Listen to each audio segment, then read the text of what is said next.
I'm going to talk about something a little bit different. We saw the Bumblebee Transformers movie back in 2018 when it came out. We saw it in theaters, and I really liked that film a great deal. Me too. And it went beyond the 80s soundtrack and the 80s setting, which is, of course, my youth. Although that was a huge part of it, I'm not going to lie, I love that. But I thought it was a really good film, and I thought that it would reinvigorate the Transformers franchise, or transform it, if you will. And there'd be, by now we would have seen a sequel to it. I thought it was going to be hugely successful. And unfortunately, it didn't make a lot of money. It wasn't financially successful at the box office, and there's been very little buzz about anything coming out to succeed at this point. Mm-hmm. You liked the film as well, correct? Yes. So we hadn't seen it at all since we saw it initially in theaters, and the other night we decided to watch it. And I decided I would watch it with an extremely critical eye to kind of see if were we just riding kind of a fan wave when we saw it in the theater, or were we just maybe having a good night as a family and having fun at the movies at a fun film, but it wasn't that great. So I watched it kind of thinking about that. In all honesty, I think it's a great film. I think it should have been the first Transformers film, and it's unfortunate that it wasn't. I had a hard time finding any missteps that the script took or the execution of the script. I thought it was really good. Mm-hmm. And I really liked it too. Now watching it a second time could have gone one of two ways. It could have gone good or bad. I think it went good for me, even a little bit more than good, because as well as comparing it to other Transformers films, I compared it to Herbie. And at the time when I watched Bumblebee the first time, I hadn't seen Herbie. And watching it the second time, I had. And I think that Bumblebee is kind of like Herbie. You know, that's a really good point. And he's like Herbie in more ways than they're both Volkswagen Beetles. I mean, they look alike because they're Volkswagen Beetles, but he's got the same characteristics as Herbie in that he kind of prods his human companions along to make choices that he knows are good choices for them, right? Like when he opens the car door, so Charlie will dive with this guy who's asking any volunteers to dive off of the cliff. Right, because Bumblebee's been watching videos and he knows she was a diver, and he knows she's capable, so he opens the door and kind of pushes her forward so she volunteers to do that because he knows that's what's the right thing for her, just like Herbie would do. Now, at the time we initially saw the film, we compared Bumblebee to E.T. and to the Iron Giant because he had a lot of similarities to them. He was from another world, he was this lovable character, he had one friend that was a human being that took him in, and there were a lot of similarities in those stories. And Herbie's another good example of that, and another way that I think this movie got it right. You know, now some of the missteps that the other films in the live action Transformers franchise took were the human story, right? I'm not offense to the actors, that's not intended here, but I think they were doing what the script asked them to do. But the human story in this film, I thought, worked much better. It worked within the context of the Transformers story. It moved the plot forward, and it didn't bog the plot down like it did in the other films. And a good example of that would be the villain. Now, I am not a John Cena fan. Are you a John Cena fan? No. And yet, he played the villain here, and I thought his villain was extremely effectual in this film because he was a believable villain, and I could see a real threat to the Transformers in his character. And I do agree with that. I think him being a bad guy, I think he did it well. I think that him at the beginning was really good, and then eventually transforming into evil, like a villain, like going up and escalating.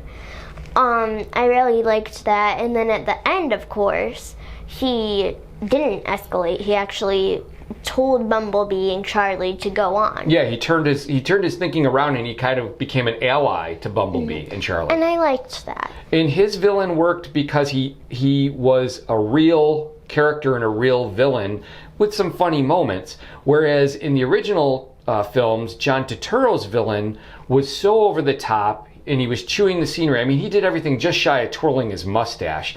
He just wasn't believable as a threat to the Transformers, and it was just what he was being asked to do was just ridiculous in most cases. Now, I realize why they did that in some ways, because the animated cartoon used to portray some of the villain characters, the human villains, as being, ridiculous. But this is a live-action film with real stakes in it, and so I think that this villain worked far better in that way. And then you look at Bumblebee's main ally. In the original Transformers films, it was Shia LaBeouf, and he was fine. And the first one was decent, but the problem with him is he was so focused on his relationship with Megan Fox's character that the relationship with him and Bumblebee got lost a little bit, whereas Charlie is completely focused on Bumblebee. And the reason for some of that too is because she is so missing her dad, who has passed away, that she's able to transfer some of those feelings onto Bumblebee. Because she feels like she can have some effect and some control over Bumblebee's situation where she has nothing over her father's. And so she's completely focused on that. And while there is a love interest there, her friend Memo, it's this kid that lives next door, and he's kind of nerdy. He says he's nerdy, and he really likes her. But it's very awkward, and it's actually charming because it's awkward, because they don't, go into this full-blown romance. They actually become really good friends. And they have some great funny moments that are real funny moments that aren't at their expense or the films.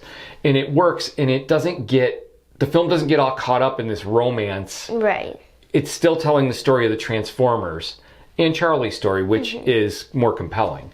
Yes, I think that sometimes that kind of way of storytelling can get kind of annoying after a while. While this was kind of funny, actually. Not funny to the point where it was annoying. Right, we weren't telling two stories, we were telling one story, and then there were things that were related to that story that mattered. So it worked out. Another piece of that would be the family. Like Charlie's family here and Shia LaBeouf's family in the original, right? Charlie's family gets involved, but they're funny without being annoying. They're in the film just enough. When they're there, they're important to the plot. Whereas Shia LaBeouf's family, in the original it was okay, although they did push the limits, and then it just became ridiculous after a while, and they were annoying, and their segments would just bog the film down and drain it of energy. Whereas here I thought the family contributed, and the humor was real, and again it was integrated into the plot, and it wasn't at the film's expense, and it wasn't ridiculous. Right. No, I didn't think it was ridiculous either. I think that this one, actually, the little brother, I really liked him because, especially at the end, when Charlie says, you need to stay here and make sure that no one knows that I'm gone. And then he's all like, he's going to be the big part of the mission. Right. Because he wants to be a part of it. And so she says that. And I guess that is kind of a big part of the mission, but... Well, she pulled him in, and it reminded me, his name was Otis, and he reminded me of Lewis from The Last Starfighter, which was Alex's little brother. It was a similar kind of relationship between them, where they don't get along at first, but then he kind of comes around and helps the older sibling out a little bit. And then there was the mother's boyfriend, Ron, who was sort of channeling Steve Carell a little bit. He could have been really annoying, but he always stopped just short of it. And he actually came to be quite a likable character, and he was important. He helped Charlie out at some points in the story, and that was good. Whereas I don't think that happened as much in the original films. Again, no disrespect to the actors. I think they were doing what was asked of them, but I think what was asked of the actors here was much more integral to the plot, and it worked out a lot better. So, we have all those. Now, when I've talked to people about Transformers movies, one of the things I hear over and over again is, it's a movie about these giant robots that can transform into vehicles and they fight each other, and that's what I want to see. And the original films, you had that, but when you had it, it was up close, it was frenetic, you couldn't follow it, it was a little bit all over the place, and the human story overtook it more often than it didn't. Here, I thought everything was kind of pretty well balanced out. And the Transformers, we saw more Transformers in this film, but in ways that mattered. In the villain Transformers, the Decepticons, were extremely threatening and they weren't played for laughs. I mean, they were legitimate villains that posed a threat, and it worked. We got to see Cybertron at the beginning and some good action sequences there, visually quite stunning. And we got to see more of the Transformer characters, even though the focal point was Bumblebee and Bumblebee's relationship with Charlie. We still did get to see that, and when we got to see it, I think it was quality over quantity. And I really agree with that. I think the Decepticons were really cool. I think that Bumblebee having so much of a threat with the Decepticons and him going off to Earth and trying to figure out a base was really cool. And I really liked the ending where Charlie's like, really, you could have been that this entire time? Yeah, when he turns into a Camaro. And that brings up something else.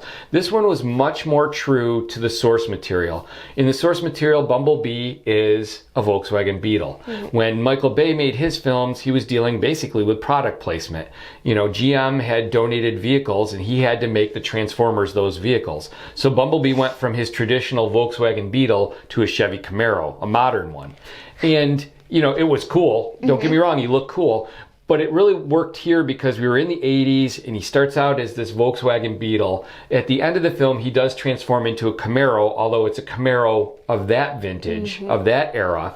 And that kind of, you know, sort of projects or foreshadows the fact that he will be a Camaro eventually. And then when he goes on the Golden Gate Bridge, he's driving next to an international semi-truck, which looks a lot like Optimus Prime. And so here was Optimus as an international rig instead of the Mack truck that he had to be in the other films, which again was not what the source material was. So I think it was more faithful to what fans wanted, and so it should have been a slam dunk.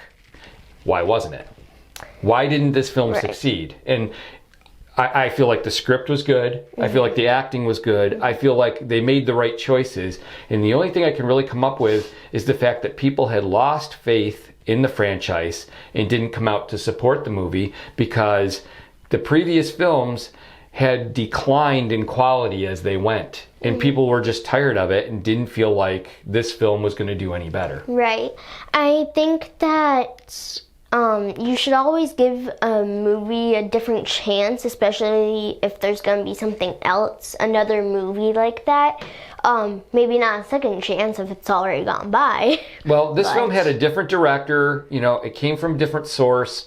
While some of the main players or the big name players were still involved in it in production roles, the artistic core of the movie was completely different, and it was very, very good. So I guess, you know, for me, I'll give my last take first. If you haven't seen it, I suggest you check it out, because if you're a fan of the Transformers, I really think you would enjoy this and feel like this was what the origin story should have been. And while it's a soft reboot, you know, it needs support in order to, you know, get anything else out there. But this should have been the first Transformers film for me. So definitely a see it. See it here too. All right.